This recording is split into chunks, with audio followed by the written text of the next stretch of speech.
Yep, it's the Stupidly Small podcast, the Summercast. It's a summer edition for, I was going to say Sunday, but it's Monday, January 5th. Lauren Clark, I'm Stuart Farrell. How are you going? Correct. Very well, Stuart Farrell. That was a garbled introduction to Actually, I'm not well. I sound slightly different from usual because I'm, like when I'm sick, but I'm not at the moment, but I was over the weekend. My voice goes really low like that, and people don't recognise me. So if people think that we've invited another man into the studio today to speak with you, Stuart Farrell, I just reassure you, it is moi. Well, you know, I was carrying a broken schnoz for about 2 weeks of this Summercast, so it's now time that you decide to sound different. That's fair enough. And a good weekend had? No, terrible as a result. How about you? Well, it was a weird one only because... it's January 5, as I said. Yeah. It's a Monday morning. Monday's the start of something. It's sort of, I've gotten past the start of the new year. Yeah. Do you know what they were calling it on radio this morning? What? It's going to make you sick. They're calling it Back to Work Monday. Oh. That's what today is. Back to Work Monday. Yeah, but... On Back to Work Monday this morning, the traffic on the blah blah is blah. Okay. No, it has made me sick. Yeah. I'm sickened. It is. But, gross.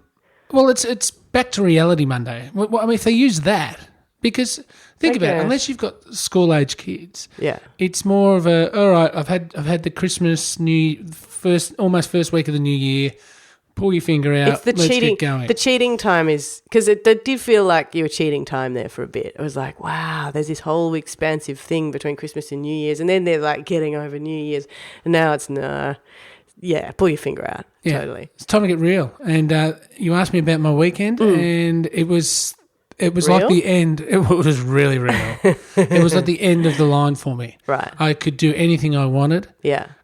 Take anything food-wise, drink anything drink-wise. Yeah. And it's now ended. Right. The health and the new Stuart begins today. Really? Hello, ladies. And gents.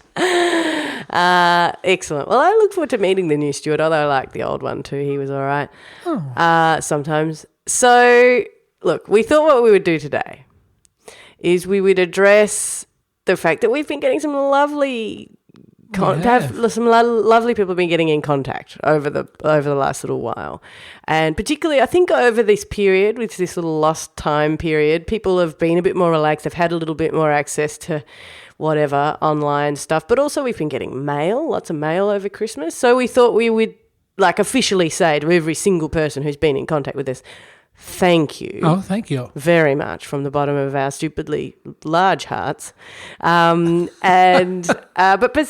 specifically we thought we might address a couple of these. Stu, you've got... Angrily?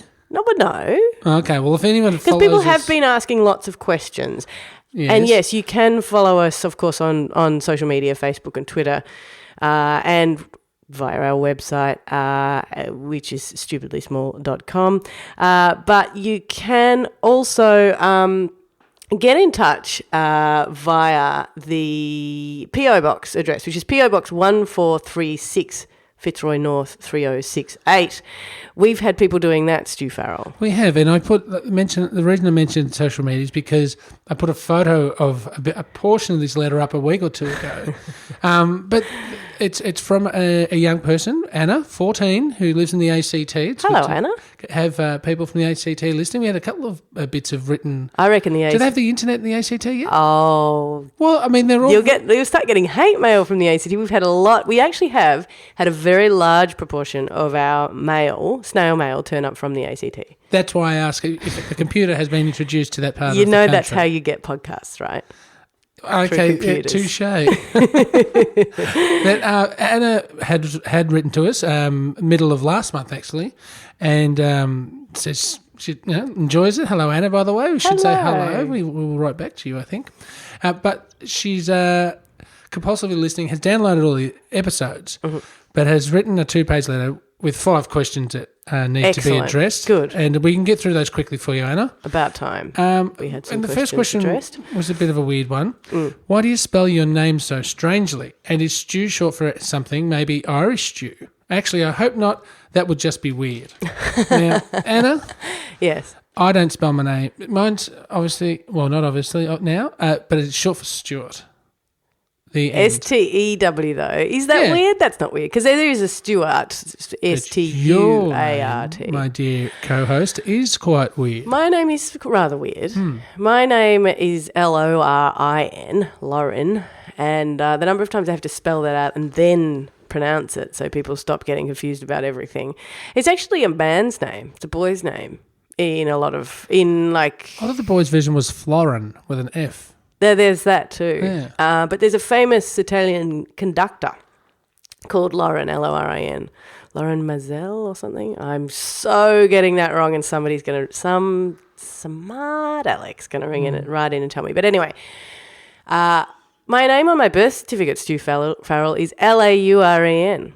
And you changed it yourself? No, my parents changed it because all of a sudden when I was a certain age, I hadn't quite learned to write my own name yet, but when I was about that age, everyone's kids started being called Lauren, and I think the reason is because Bert Newton had a kid called Lauren at about that time, and so suddenly this name that they thought was quite unusual was being roared out in supermarkets across the country, and they thought, well, we like the name, but we kind of liked it being a bit different, so they changed the spelling on me. Which has got me into a lot of trouble later on in life. It really did, actually. Because didn't Laura Newton kick on? Didn't she kick on? Married a swimmer? Anyway, let's go flying. The point is my name being spelt like that has given me a bit of grief in my life, but I kind of like it. All right, question 2. Yep. Is your show scripted or do you plan... You are crook, look at that coughing. Do you plan particular points to talk about or is it just off the top of your head? Is it scripted? Well, this is an excellent question because doesn't it always sound so scripted? So precise.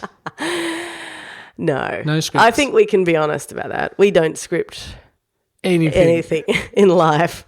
No, we do. We just don't script shows. Question 3, an interesting one. Yes. Why is it called Stupidly Small? It may be a compact podcast, but there's nothing stupid about it. In brackets, except Stu's jokes. I'm getting a bit of a theme to this letter, Anna. She's excellent. A few backhanders hit me in the chops here. I really like her. She sounds very astute. Well, what was the question again? Oh, why is it called Stupidly Small? Yeah, there's nothing, there's nothing stupid about it. What we wanted to do was we wanted to do something compact and daily that you could just, listen to for a little bit and not get too bored by. That's the basic answer. And stupidly small doesn't necessarily mean it's stupid. It means it's stupidly small. Oh, good one. And also, these ones are even smaller. These ones are even smaller. These are summer casts. It should be said. Yes, if you've just stumbled upon this, welcome to... the Stupidly Small Summer Cast. Summer series. We have had people saying, by the way, that I'm right and it should have been called the Stupidly Smaller or something. Like the Stupidly Small Summer Cast. It's amazing that all this feedback that we get says you're right. It never hits my inbox. Really? Because you're just reading some. Yes. Now, this is a slap at you. This is a very critical letter. This isn't really a question, but I wanted to say that I disagree with Lauren's opinion of Sovereign Hill. I went there on a school trip earlier this year and really enjoyed it. And Anna, I'm the same. I don't know why anyone would go Sovereign Hill and or have an attack at such an innocent, fun place. And when was the last time you went there? I don't think I've been. No. But the fact that people will dress up like ye olden times and just try and entertain you, and for you to just come in here and, slag it off like that. I do have a friend who picked his friend up from the airport. I've told you this before, haven't I? Picked a friend up from the airport in a horse and carriage that he hired, and he was all dressed up in ye olde clothes, and then took them to the Sovereign Hill and said, "This is where I live." And the American friend was like, "This is fantastic." You can't tell me they got a horse and carriage from the airport all the way to Sovereign Hill. I'm pretty sure they did. The horses would have died en route. I'm pretty sure they did. They did some. Maybe they picked them up from somewhere else. Maybe they didn't get them from the airport. All right, final question, Lauren. Yes. How long are you planning to do this podcast for? Hopefully a long time. That's a really good question. Much like anything else, we don't script the that. ending, have we? No, we haven't. It could just break down dramatically in the next 20 minutes. Wow. Wow. No, look, we're going to do it because we're enjoying it. And when we think of something else to do that we also enjoy, perhaps we'll, do something else. But that's a very, very well planned answer. And just so you know, Lauren, there is a PS and the PS is what I put up on social media, and this is where Anna's letter falls down in a flaming heap. And Anna, if you're going to be writing letters to people... Doesn't sound like that. She sounds like a really astute person. Write letters to people. This is where you fall down. You've got to get your market and your praise right. So it says, from Anna, big smiley face, thank you. There's a PS. Yeah. I like both of you, but Lauren is my favourite. Sorry, Stu. Well... She sounds pretty sorry, Stu. Well, I'm just great that she got out of the straitjacket for long enough to be able to write that letter. You're just great, are you? I'm just great that she got out of the straitjacket. That's what I said. A bit rusty. Hey, it's been a long weekend. There is so many more. We've been getting lots more Stupidly Bins requests. We've had photos of people in swimming pools with the rules. What is it? No bombing, no sweating, footy shorts. No sweating, no heavy petting. No sweating. Come on, we're going to get heavier. This is the Stupidly Small Summer Cast. I know, but I am saying we have had a lot of those, and we want to say thank you very much. Do you know what? Because it is, Back to Work Monday? I'm just going to quickly do some Stupidly Bins, but I'm going to do it at the end. Hey, Stu Farrell. Yes? Thank you very much for coming in this morning. Thanks for having me. And you may be invited back. I'll think about it. Stupidly Bins tonight. It is Monday night. It's bin night in St Andrews in Bayside City Council, particularly between Bay Street and South Road. It's recycling night, not green waste night, guys. East St Kilda, reminder to other people in and around Queen Street, remember to bring your bins in once you've put them out. That's from Natalie. So they get narky. Thank you very much, everybody, for your Stupidly Bins requests. And Stu Farrell, see you tomorrow. Bye.